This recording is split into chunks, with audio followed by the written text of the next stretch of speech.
Irmãos, eu queria que vocês imaginassem uma situação na vida de vocês. O seguinte: o que você faria se você soubesse antecipadamente que nos próximos dias você passaria por um momento de grande aflição, dificuldade, extremamente difícil, que a sua semana seria uma semana estressante, angustiante, desafiadora para a sua vida, né? E que você seguiria assim uma situação após a outra, né? Uma semana onde segunda-feira você tivesse uma surpresa, na terça outra, na quarta outra, mas surpresas difíceis, né? Queria que você pensasse nisso, que a sua fé, que as suas emoções, que a sua paciência seriam provadas. Imagine isso. E que você, pensando em tudo isso antecipadamente, porque você teria a informação de tudo o que aconteceria, o desejo seu seria de sumir do mapa, né?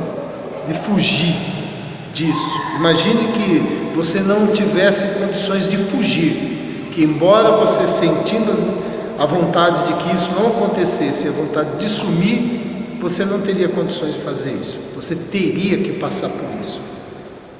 Eu gostaria que a gente olhasse 3 aspectos disso, né, que desafiam a nossa vida. Uma semana difícil é o primeiro assunto que a gente vai abordar. Atitudes corretas nessa semana e o desafio de vida. Vai ficar mais claro. Abra lá a sua Bíblia em Marcos capítulo 14, do 22 a 26. Nós vamos pensar numa semana difícil que Jesus teve. Qual a atitude correta a se ter e o desafio, que é o exemplo dele. Passagem muito conhecida, Marcos capítulo 14, verso 22 ao verso 26. Diz assim: E enquanto comiam, tomou Jesus um pão, e abençoando-o partiu e lhes deu, dizendo: Tomai, isto é o meu corpo.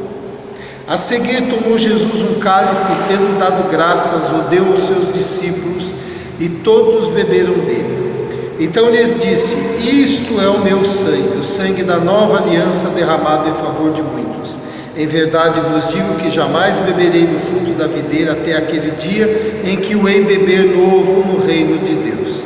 Tendo cantado um hino, saíram para o Monte das Oliveiras. Bom, nós temos no Evangelho de Marcos capítulo 14 uma semana difícil que Jesus passou, né? Imagine o que você faria numa semana como esta, semana de Jesus. Pessoas estariam te observando e planejando mal para você, né? Querendo aprontar para você. Olha só o que diz o 14, verso 1. Dali a 2 dias era a Páscoa e a festa dos pães asmos, e os principais sacerdotes, os escribas, procuravam como o prenderiam a traição e o matariam. É isso que estavam ali, ó? Pessoas observando e planejando o mal de Jesus. Começou bem a semana dele, né? Que uma pessoa que você investiu tempo, caminhou junto com você, você almoçou com essa pessoa, você jantou com essa pessoa, você realizou muitas coisas com essa pessoa, e de repente essa pessoa se revelaria no maior traíra, né? Que iria ser o amigo da onça. O que você faria? Você sabe que a gente está falando de Judas, né? Alguém que caminhou e num instante, naquela semana, vendeu Jesus por algumas moedas. Imagine a sua semana em que alguém que você confiava muito, amigão seu, amigo do peito, né? Amigo para todas as horas, até debaixo d'água, e que prometeu para você fidelidade, você conviveu com ele, realizou coisas com ele, fizeram muitas situações, mas de repente essa pessoa, amigão do peito, companheiro seu, passa por você e faz que nem te conhece. Perguntam a seu respeito para ele e ele diz: não sei quem é. Você sabe de quem a gente está falando? De Pedro. Você era um deles? Né? Não conheço, nunca andei, não sei quem é. E negou 3 vezes a Jesus. Imagine que nessa semana os seus amigos que te abraçaram, que buscaram o teu conselho, que elogiaram você, né? Que buscaram a sua ajuda quando estava em dificuldade, mas quando você precisou do apoio deles, eles te deixaram absolutamente sozinho, né? Olha só, o verso 27 do capítulo 14 diz o seguinte: e então lhes disse Jesus: todos vós vos escandalizareis, porque está escrito: ferirei o pastor e as ovelhas ficarão dispersas. Jesus diz: vocês vão se escandalizar. E aí então no verso 37 diz o seguinte: voltando achou-os dormindo e disse a Pedro: Simão, tu dormes? Não pudeste vigiar nem 1 hora? Quando Jesus precisava e pediu apoio de oração, encontrou os seus amigos todos dormindo. E olha o verso 50: então deixando todos, fugiram. Deixaram Jesus sozinho. Que semana, hein?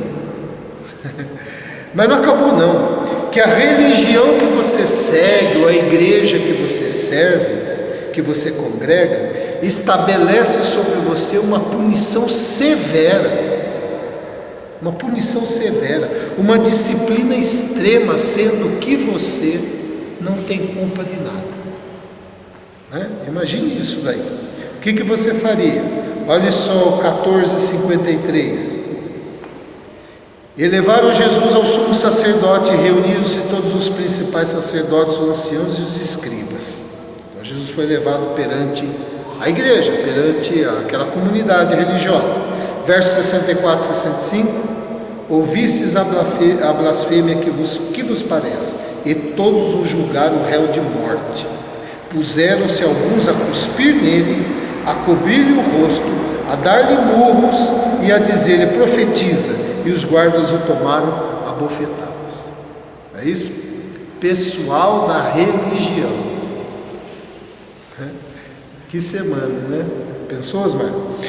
Que pessoas que iriam te humilhar publicamente, inventar coisas a seu respeito, distorcer as coisas que você fez e que você falou. Imagine se você soubesse que você ia passar por isso e não teria jeito de fugir. Lançaram mão até de violência física, como a gente viu aqui, né? Iam dar maior surra em você. Imagine isso acontecendo. Olha o 56 e 57. Pois muitos testemunhavam falsamente contra Jesus, mas os depoimentos não eram coerentes, e levantando-se alguns, testificavam falsamente, distorciam o que Jesus falava, falavam mentira.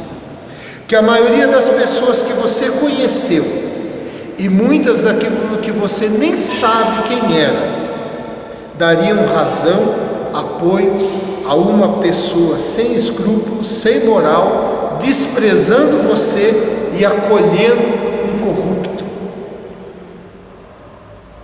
A multidão disse: crucificam e solte Barrabás. Não foi isso que aconteceu?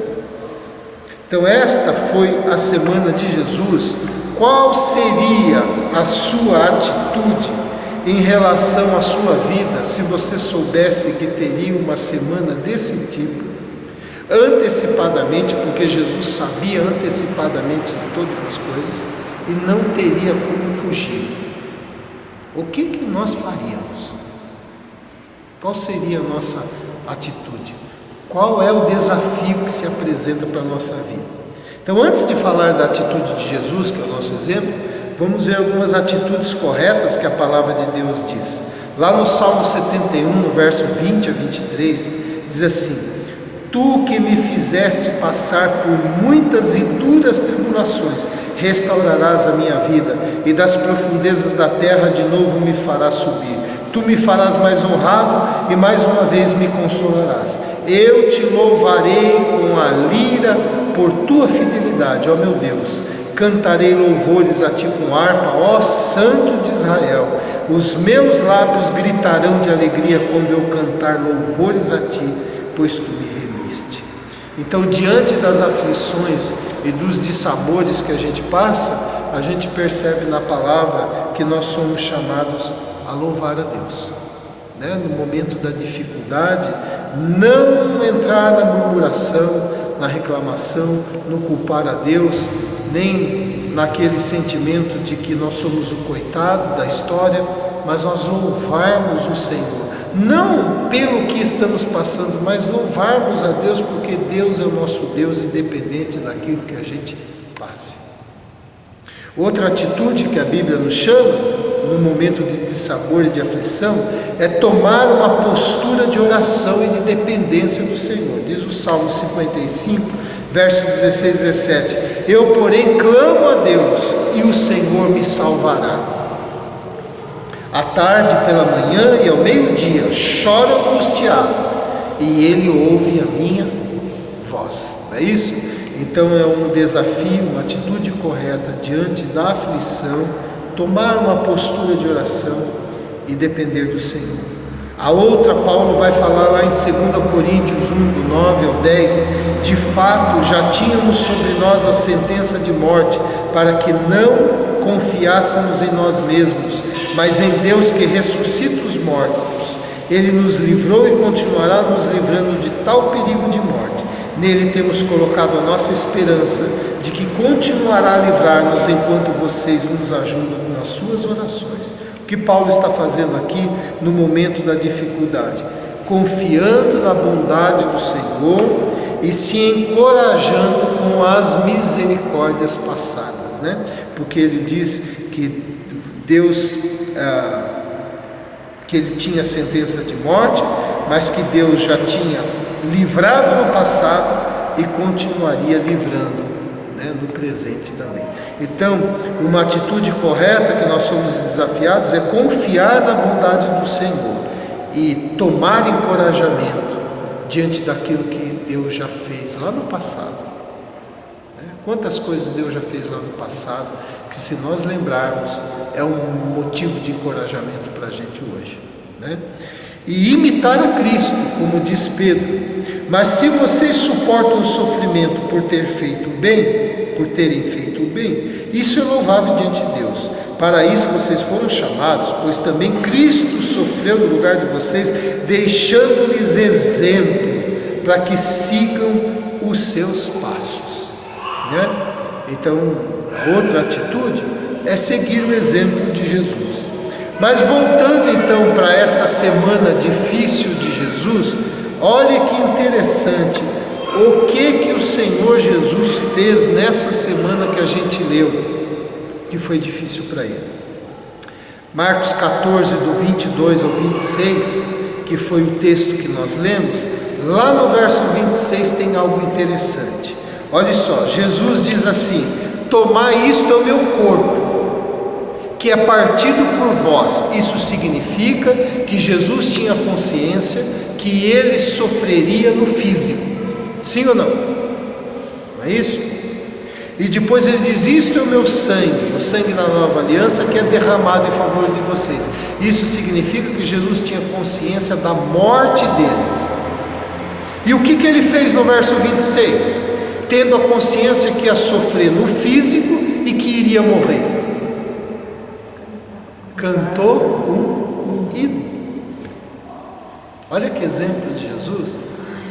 Sabendo que ele ia lá para o jardim do Getsemane, ia sofrer toda aquela aflição, e diante da aflição que ele estaria sofrendo, ele suaria, o suor dele seria como gotas de sangue, mesmo sabendo de tudo o que aconteceria, que um trairia, que os soldados bateriam, tudo que ele ia passar, ele cantou um hino. É um exemplo para a gente, né? Imitar o Senhor. Olha só, ele não deixou de aceitar um convite e visitar alguém e jantar com essa pessoa. Capítulo 14, verso 3 ao 9, você vê que Jesus vai para Betânia e vai jantar com Simão. Não é isso que está aí no texto? Ele janta com Simão, ele visita uma pessoa, mesmo sabendo da semana difícil dele, ele não se priva de estar com pessoas que ele conhece, de jantar com elas, não é isso? De estar com elas, ele não se priva disso, de ir na casa de Simão. Quer ver outra coisa?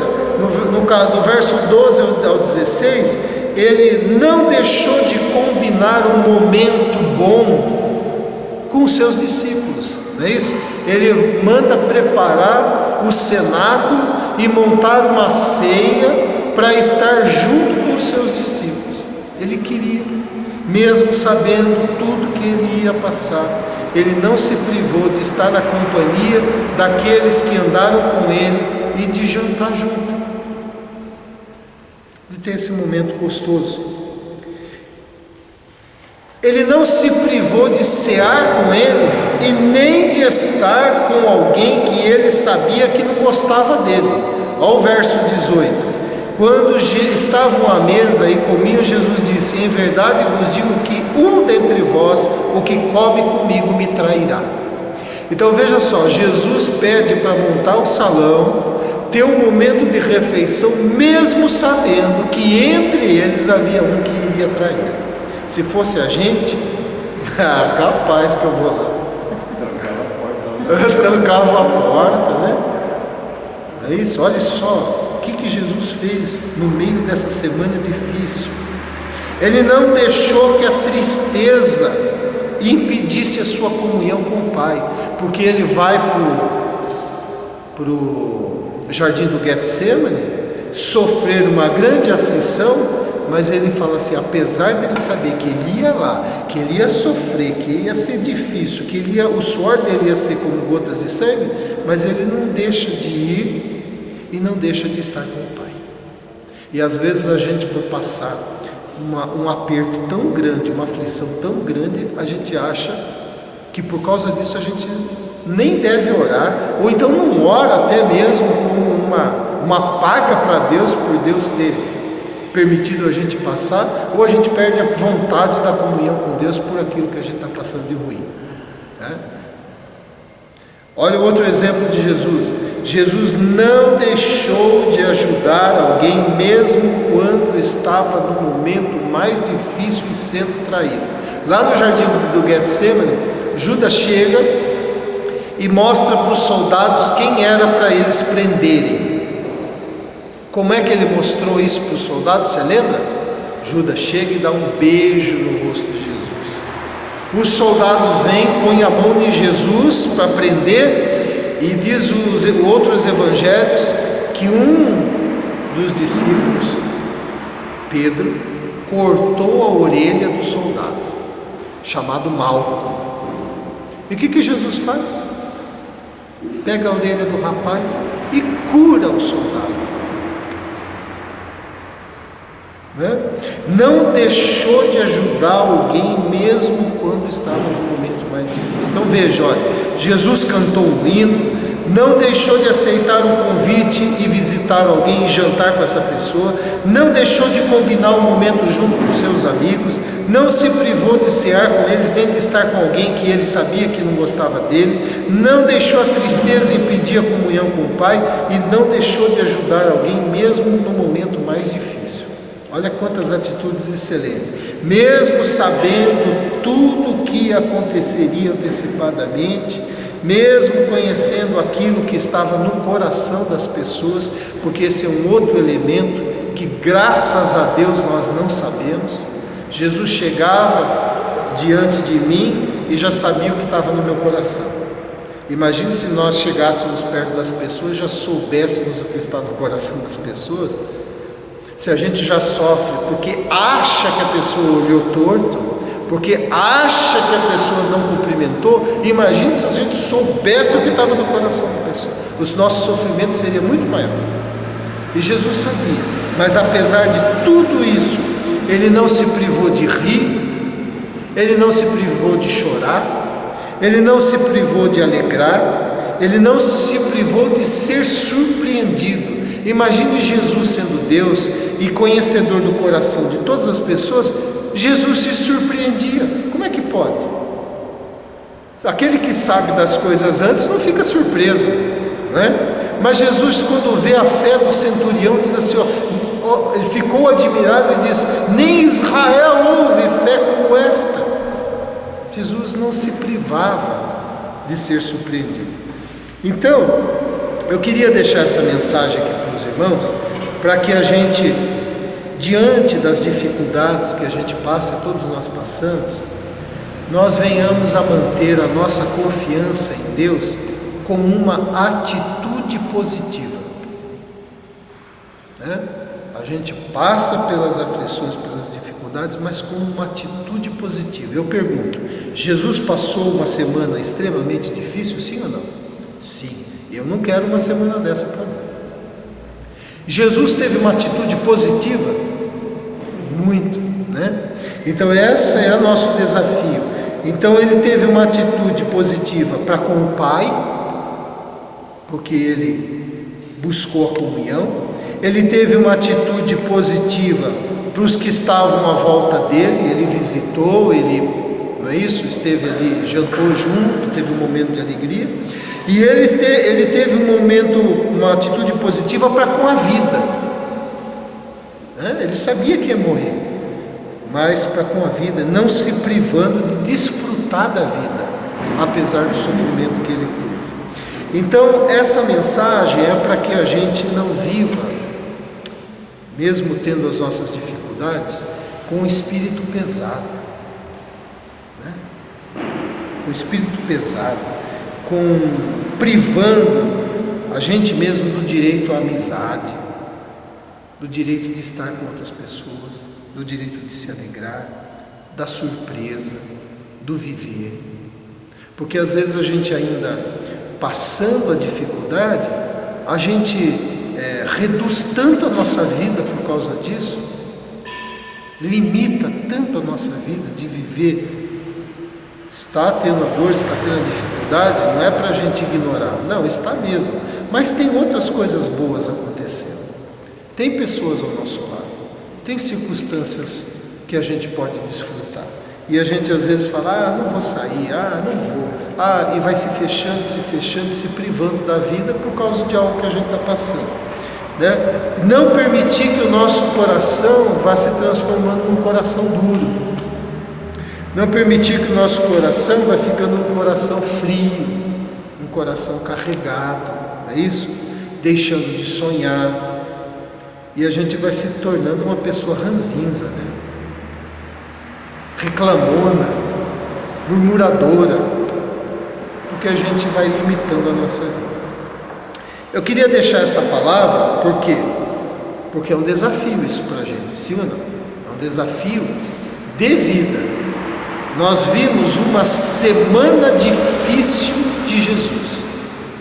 Nós vimos atitudes corretas, né, como louvar a Deus, como lembrar das misericórdias passadas, como orar ao Senhor, não é isso? E nós vimos os exemplos de Jesus diante dessa semana difícil que ele teve. Queria deixar essa palavra para que o nosso coração não fique endurecido. Jesus disse, no mundo tereis aflições, mas tende bom ânimo, eu venci o mundo. E nós vamos vencer na comunhão com o Senhor também. Amém? Vamos orar. Pai querido, eu te louvo pela tua palavra, que vem trazer um desafio de vida, um desafio do dia a dia, um desafio de todas as semanas, de não perder o sabor, não perder a alegria, não perder o colorido, não limitar a nossa vida por causa das dificuldades que a gente passa. Ninguém aqui está ignorando a dor, nem a lágrima, nem a dificuldade, mas olhando para Jesus, nós aprendemos que a vida não acaba por causa dos problemas, que nós temos condições de enxergar que apesar dos problemas, muitas outras coisas boas nos cercam. Nós temos amigos, nós temos familiares, nós temos oportunidades de nos alegrarmos e da nossa vida ser mais leve, e a oportunidade ainda de fazer o bem mesmo passando uma semana difícil.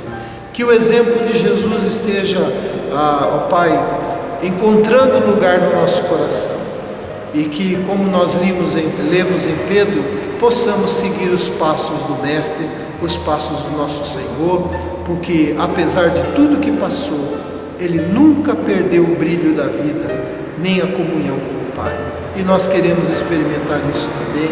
Assim oramos e pedimos a Tua graça sobre a nossa vida, em nome de Jesus. Amém. Amém? Deus abençoe os irmãos.